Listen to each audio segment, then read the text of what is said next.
2.2 talks about histograms, frequency polygons, and time series graphs.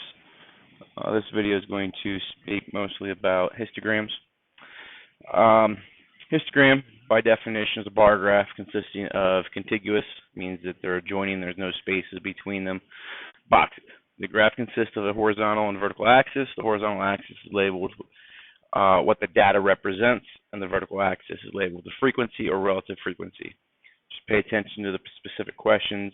They'll bounce back and forth between wanting frequency or the relative frequency, which would then be usually the decimal version of relative frequency. The histogram can give you the shape of the data, the center and the spread of the data, and we'll speak of that briefly as well.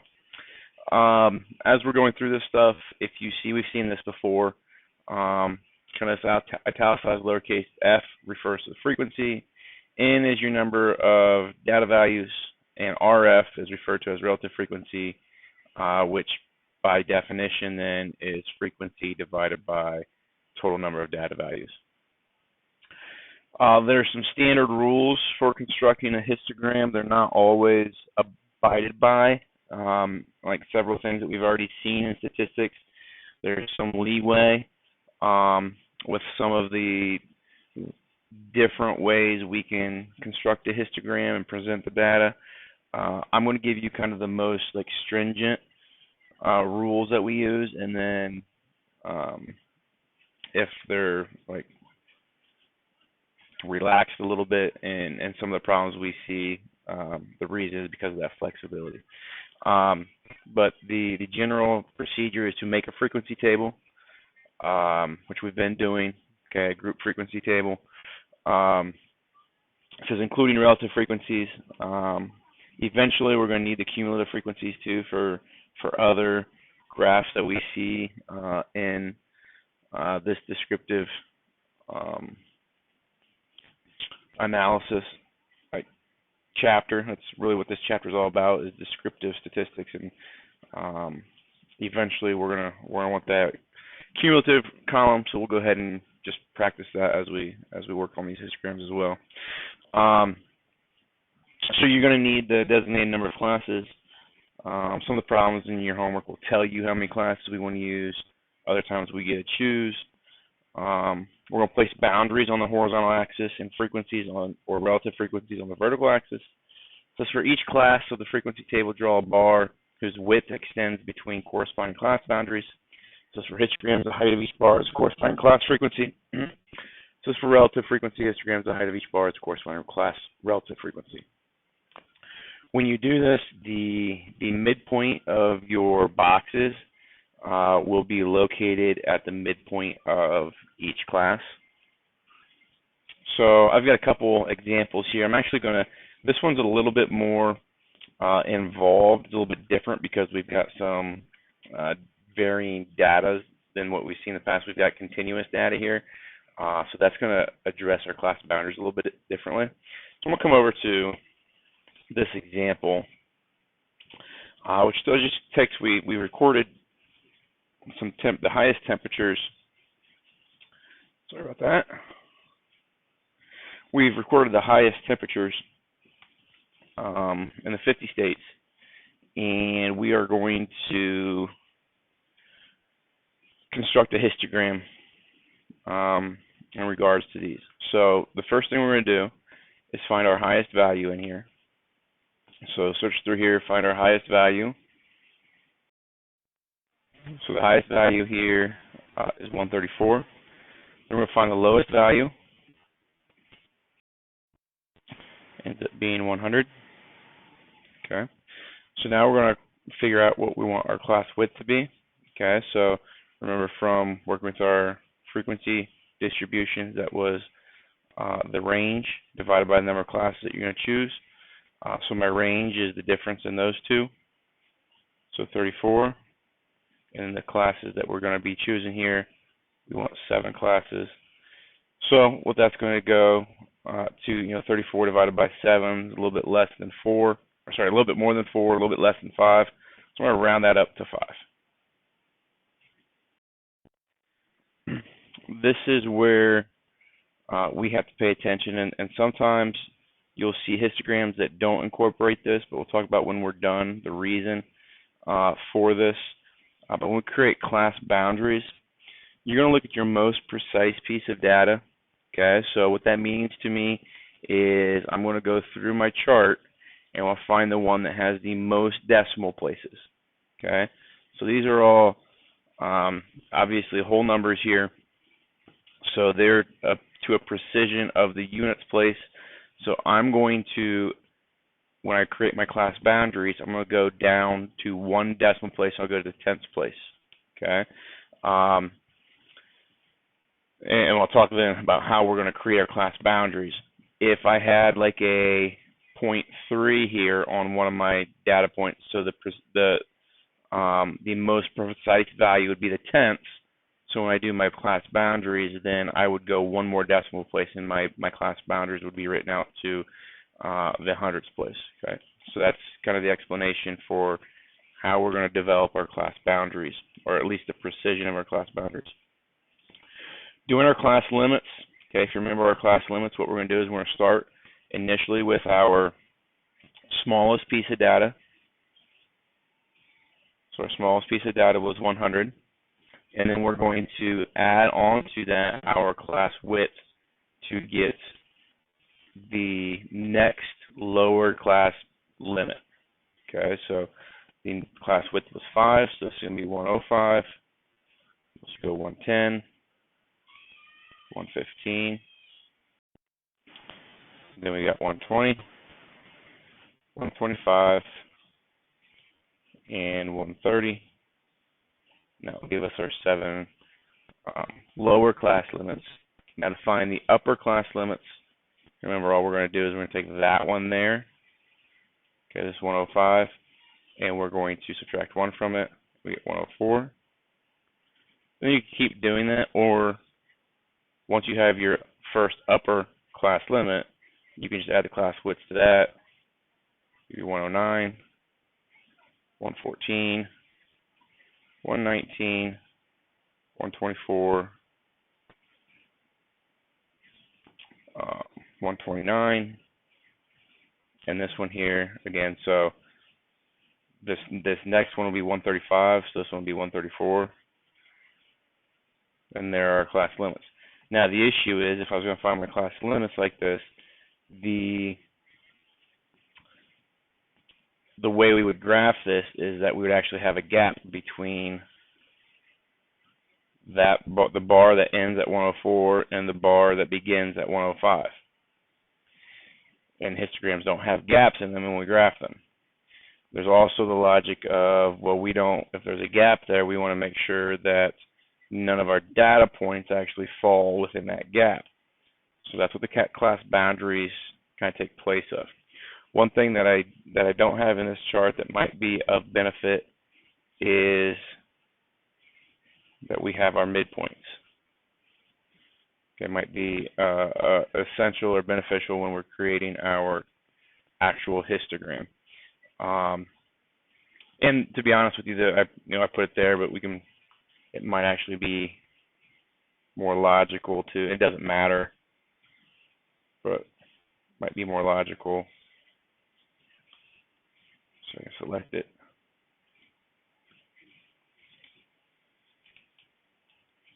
To put our midpoints over here after our class boundaries.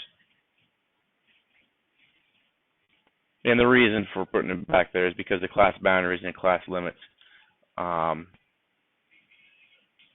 they tie together. So what we're going to do to find, once we have our class limits, our class boundaries then are going to be these values, okay, but we're going to incorporate this extra decimal place of precision. So what's going to happen is I'm actually going to take this 0.5, okay, and we're going to remove it from 100, so it gives us 99.5, and then we're going to add it to the 104, so it gives us 104.5, and that's the first class boundary for our first box when we make our histogram.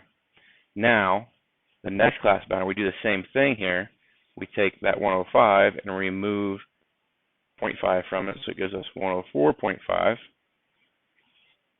And then we take this 109 and we add 0.5 to it, so we get 109.5.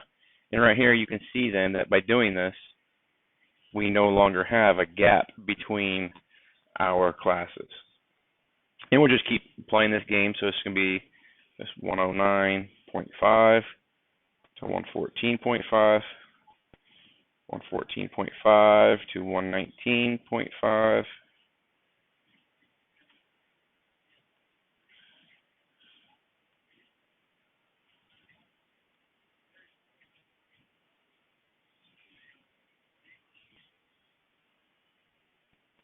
and those are our class boundaries. So those are going to actually be what you see on your x-axis when we graph the histogram. Finding the midpoints. Remember, the midpoint is you add the endpoints of your limits and then divide by 2. Okay, so we're going to look at 100 to 104. Add those together, you get 204. Divided by 2 would be 102. Okay, so now once I have that first midpoint, I can still go, I can go 105 plus 109 gives me, 214. 214 divided by 2 is going to give me 107. But here's the thing, your midpoints should be spaced just like your class limits were spaced with your upper and lower limits. If I look at the gap between these two midpoints at 7, so the gap between the next, and you can prove this by just doing this. If I go 224 divided by 2, okay, that gives me 112, which is 5 more than 107. So I can just add 5 to each one of these to get my midpoints.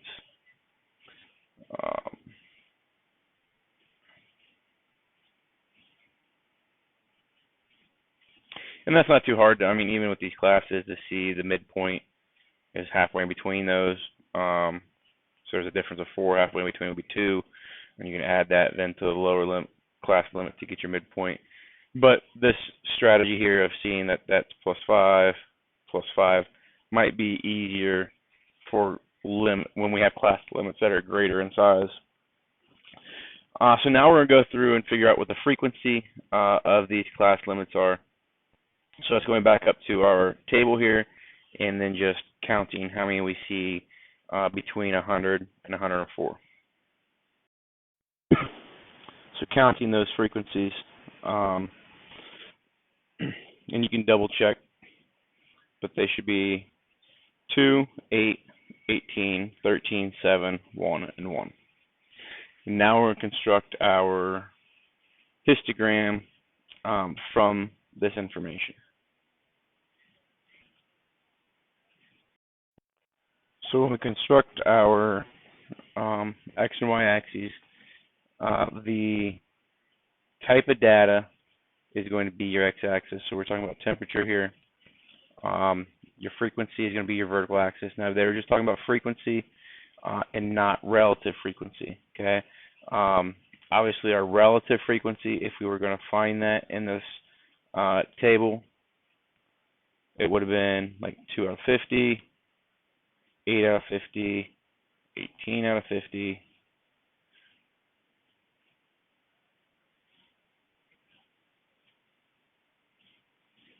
and you would change those percents for the most part, and then put your y-axis in terms of percents or decimals between 0 and 1, and then basically continue the problem just like we're doing here. Now what I've got here listed on the x-axis, the intervals are identified or marked using your class boundaries. Okay. Now I don't have my midpoints in there, but when I make my first bar, that point right there will be the midpoint of my first bar, which is going to be this 102 value right there will be my 107. And sometimes, like I said earlier, your histogram, I think the best thing is to show all these values, but sometimes they will just show the class boundaries. Sometimes, depending on whether it's discrete data or not, they might just show the midpoint. Um, but again, if we put all those values in there, there's nothing wrong with that.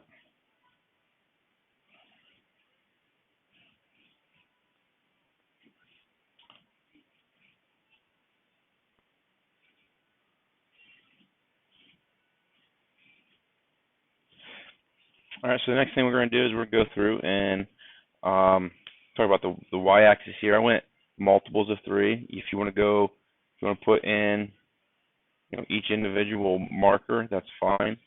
I thought my data here worked well with multiples of 3, 18 being my largest piece of data in regards to the frequency, so I don't need to go anything above that. Now it's just a matter of going through, okay, so the first class is going to have a box with a height of 2. So I'm going to come over here and we'll find a height of 2. And there's my first box. Okay. Sometimes these boxes are referred to as bins. Okay. The next one, 104 to 109.5, so that's the frequency of 8. So 8 would be about right there.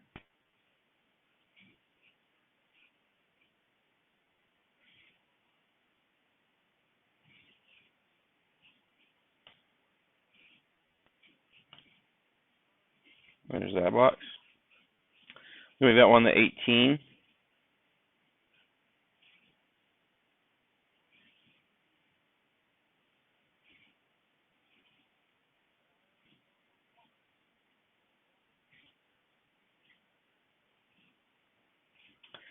Uh, 13.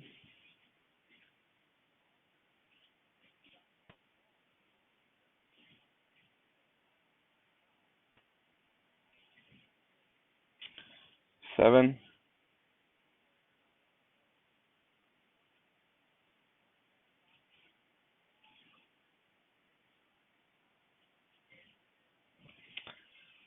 Next one is 1. And so is the last one. And there's your histogram. Okay, you notice by using the class boundaries, it produces these contiguous bars. There's no gaps between them like just a basic bar graph. This allows us to determine that this thing is unimodal. Okay, basically has one mode.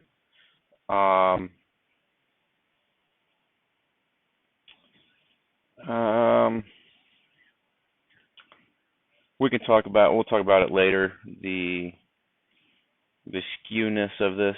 Okay, is it skewed right, skewed left? Is it normal?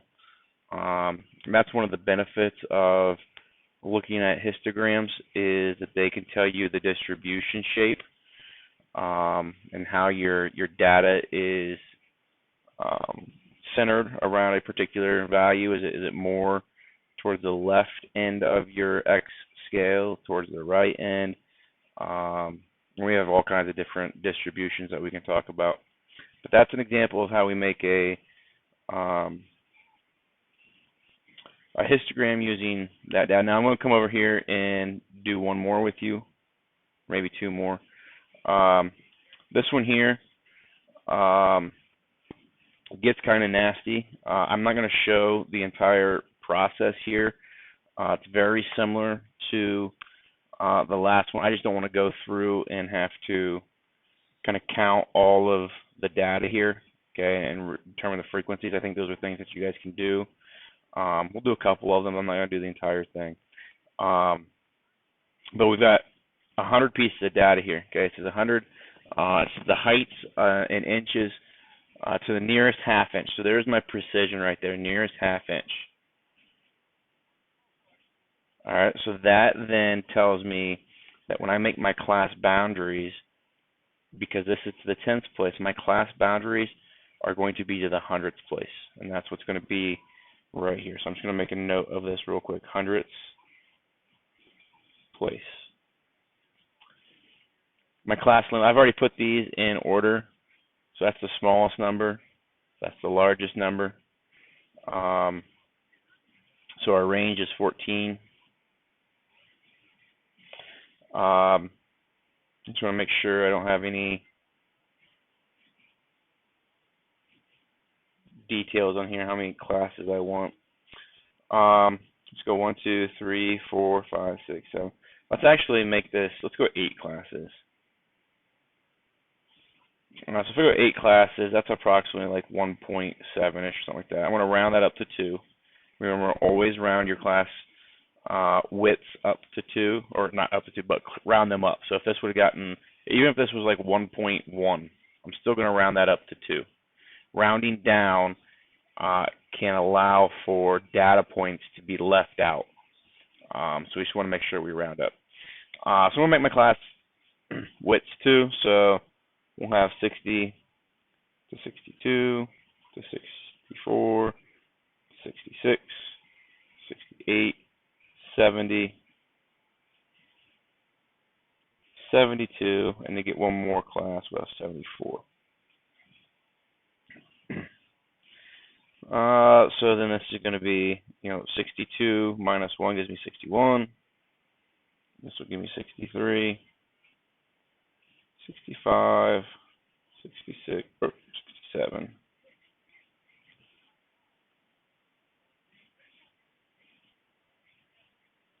And then this one's going to be 75. So now my class boundaries, because my, like I said, my precision was, this has got a 0.5 on it. So my class boundaries are going to go one more decimal place. So what I'm going to do is I'm actually going to remove 0.05 from that. You remember the last example, we moved 0.5, but now it's going to be 0.05. So that's going to leave me 59.95. And then I'll add 0.05 to this, so it gives me 61.05. And now these should be, so that one there and that one there end up being the same when we do class boundaries. And we'll have 63.05.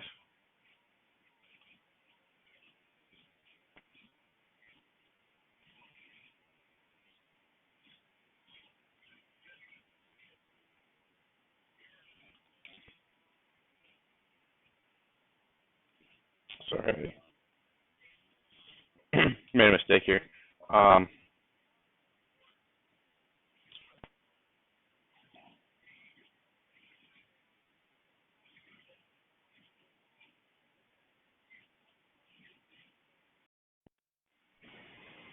This should actually be, I got ahead of myself. This should be, so when I create this first boundary, I still need to have essentially the same class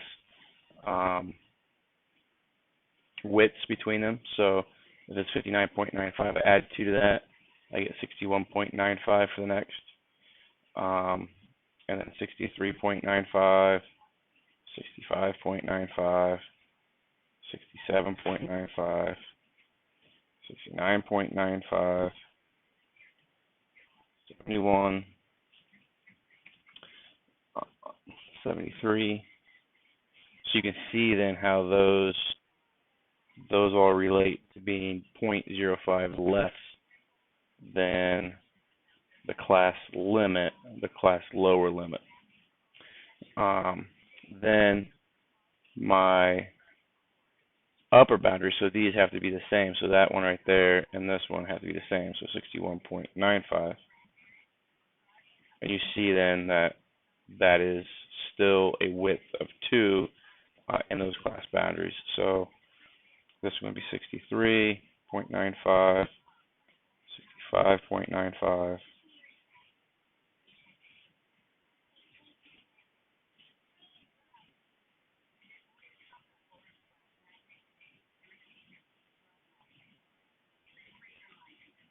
and then this one add 2 to that, and it's going to give you your 75.95. Which, if we think about it, this next one would be 76 here if we were to have one more class, and then that would be 1 less, or 0.05 less than that, which is what we want. Class midpoint, obviously pretty easy on these. It's always the halfway point, since these are just 1. The difference is 1, so it's going to be 60.5. 62.5, again, you see the class width between those.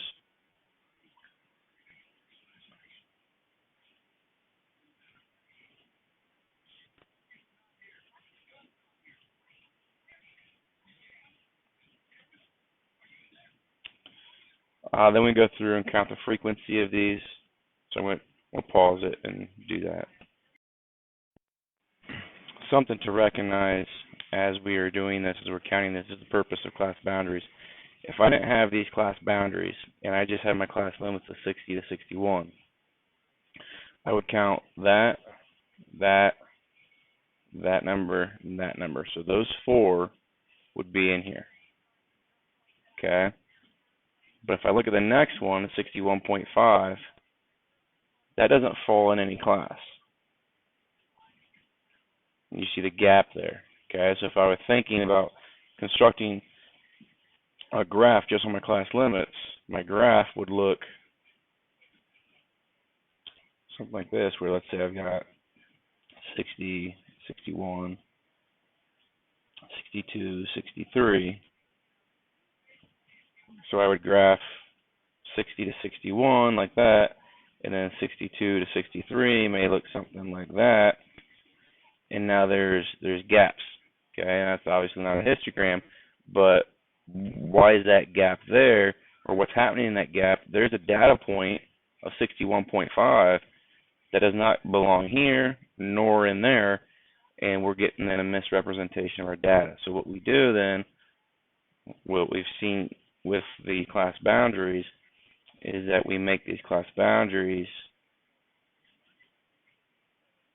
go a little bit like that, and then more like that. So now you see that 61.5 is going to be included in one of these boxes. So that's the purpose of these class boundaries.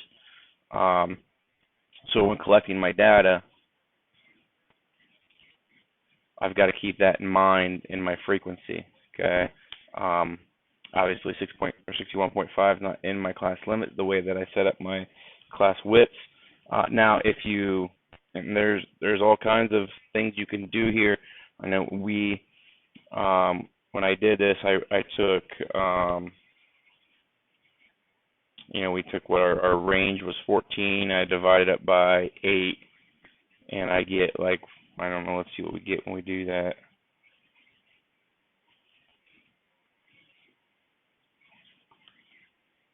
14 divided by 8, 1.75. I rounded that up to 2.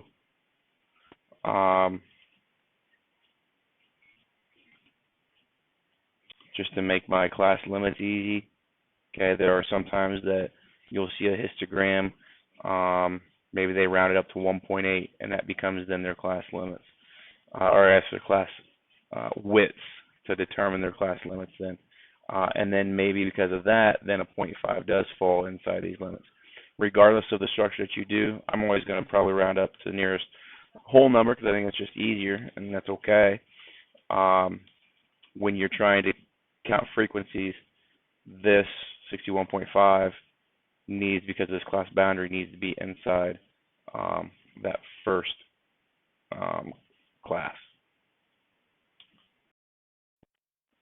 Okay, so going through and counting the frequencies. So again, like I said, I use the class boundaries to count these frequencies.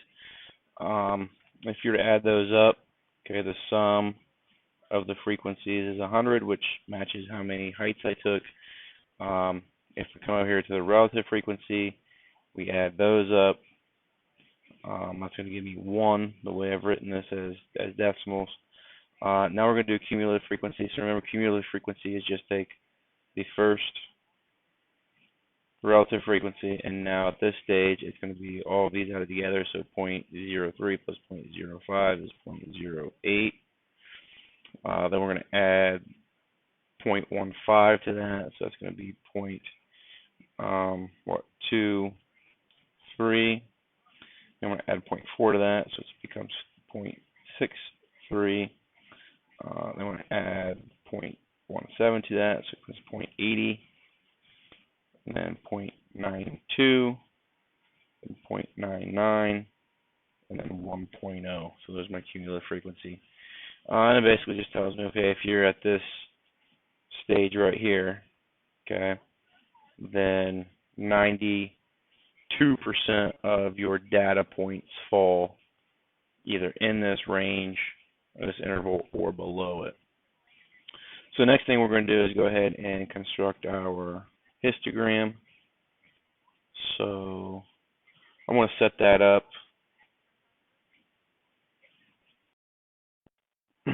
So because this is a question asking about the relative frequency histogram, obviously the y-axis then becomes relative frequency. All I did here is went and found my highest relative frequency. I just let that be my maximum on the y-axis.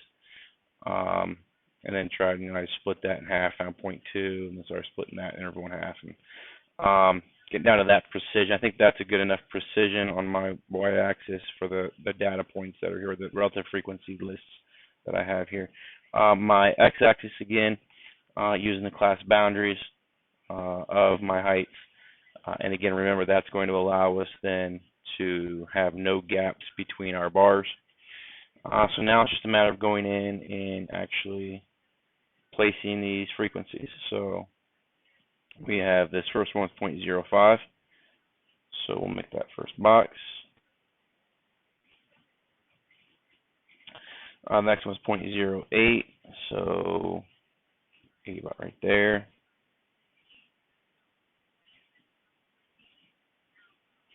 The next interval is 0.23. It's about right there.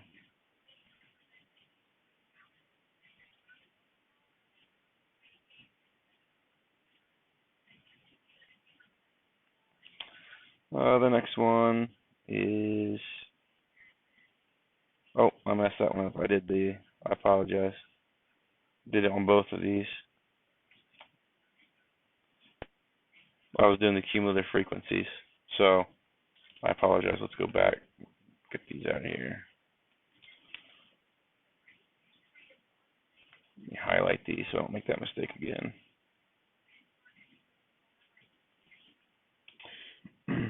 Eventually, we'll do a graph that uses the cumulative frequencies. It's called an ogive. So we got the 0.05 in the first one, 0.03 then, maybe we got that height. Then we got 0.15.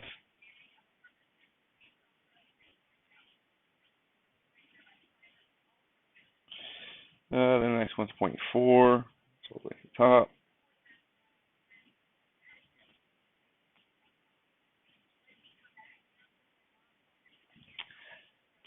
.17.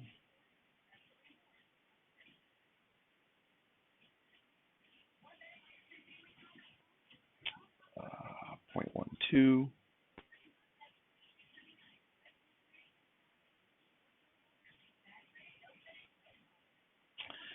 Then 0.07.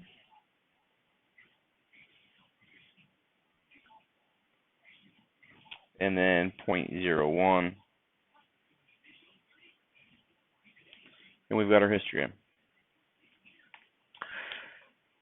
Histograms, obviously, with the more pieces of data, they're kind of they're beneficial. The greater the data points we have. If I just had like the data of 5 people, this histogram wouldn't be the approach that I want to use to represent that data. And you're going to need more points to get an accurate representation, a useful representation of your data.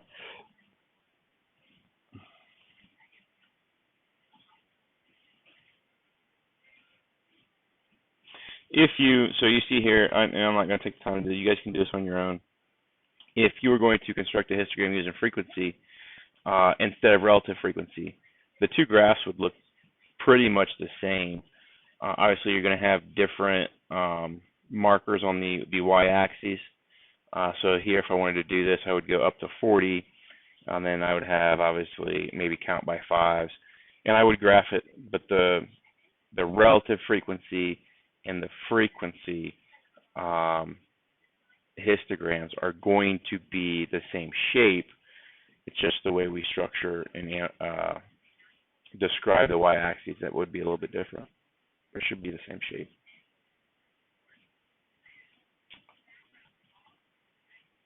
Something to remember, we talked about this earlier. So some guidance on determining the number of bars or classes to choose is to take the square root of the number of data values and then round to the nearest whole number. But that's not always necessary, nor is it always followed. For instance, here we had 100 pieces of data. Instead of using 10 classes, I used 8 classes.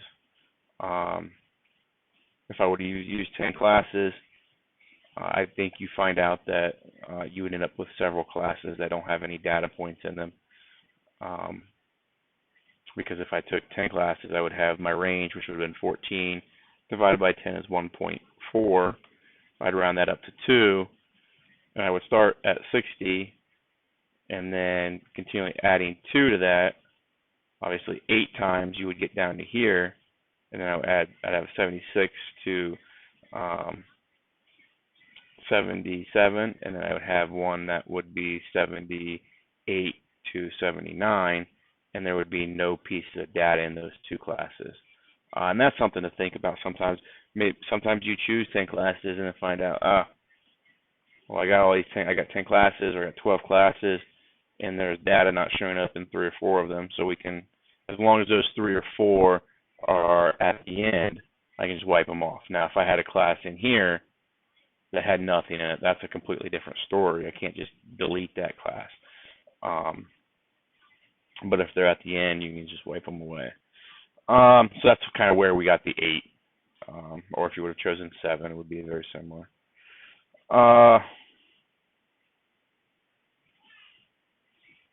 This here is a discrete data. So this is the number of books bought by 50 part-time college students.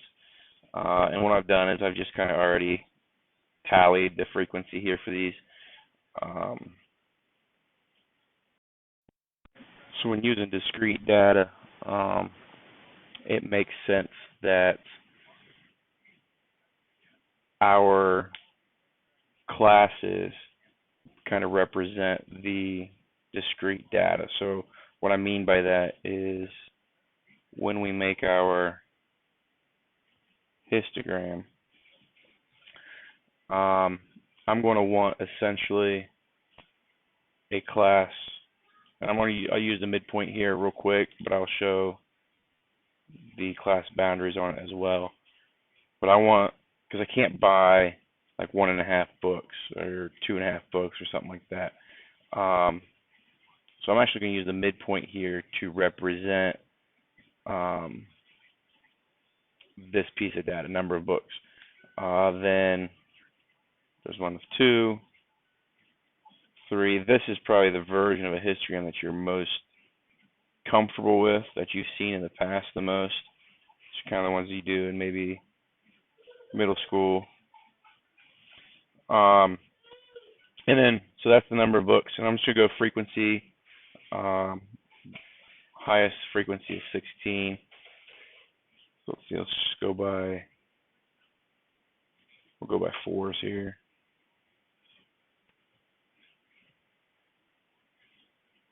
And these are all things that are up to your interpretation, how you want to structure your y-axis. Like I said, if we're going to put our class boundaries on here, that class boundary would be 0.5. This would be 1.5. This is 2.5,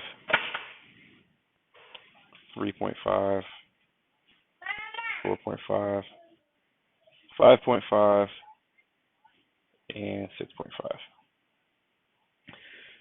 6.5. So when we graph this in, so I've got 11 that bought 1 book. So I'm going to come up to 11.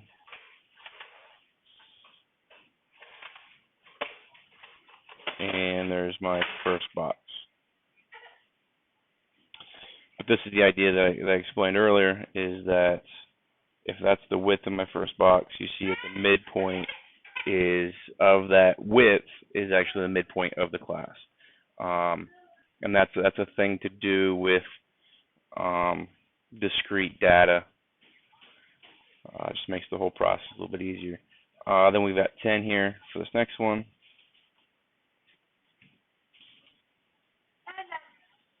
There's a height of 10. 16 for the next one.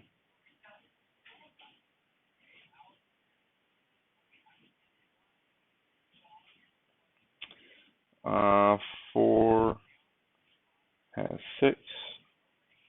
Height of 6.